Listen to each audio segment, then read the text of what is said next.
Have you ever seen science as something abstract, unreachable, or maybe cold? Well, I used to see it that way too. In 5th grade, I joined a robotics team called ARRA, and honestly, I found everything very hard. It felt like building and programming were not meant for me, and no matter how hard I tried, I could never catch up. After some time, I even considered quitting, but my mother convinced me not to. I still remember lying in my bed, exhausted, when she entered my room and said, Ili, it's normal not to be good from the first year, just stay until the competition.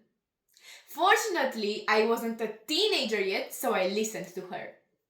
And I can say now that was one of the best decisions I ever made. Because only then I started to truly understand what science is all about. Behind every discovery, there is usually someone exhausted, frustrated, and still refusing to quit. Nikola Tesla became so obsessed with his work that he barely slept for days, and Stephen Hawking continued researching the universe even though his own body was failing him. None of them continued because it was easy. They continued because some passions burn so deeply that not even exhaustion can silence them.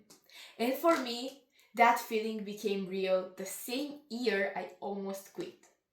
In that same year, we won the national championship and qualified for international competition in Morocco.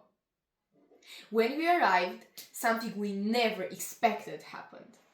Our robot had been damaged during the flight. Months of work, suddenly uncertain. For a moment, everything felt like it was collapsing. But then, panic turned into action. We stayed awake the entire night, rebuilding piece by piece something that had broken only hours before official matches. We were exhausted, completely exhausted, and yet nobody wanted to stop. After we were finally done at 3 a.m., we sat together in our rooms eating shawarmas as if everything had gone as planned. So, yes, science is not just formulas, machines, or theories. It is passion. That kind that survives failure, exhaustion, and the moments when everything feels like it's falling apart. Thank you.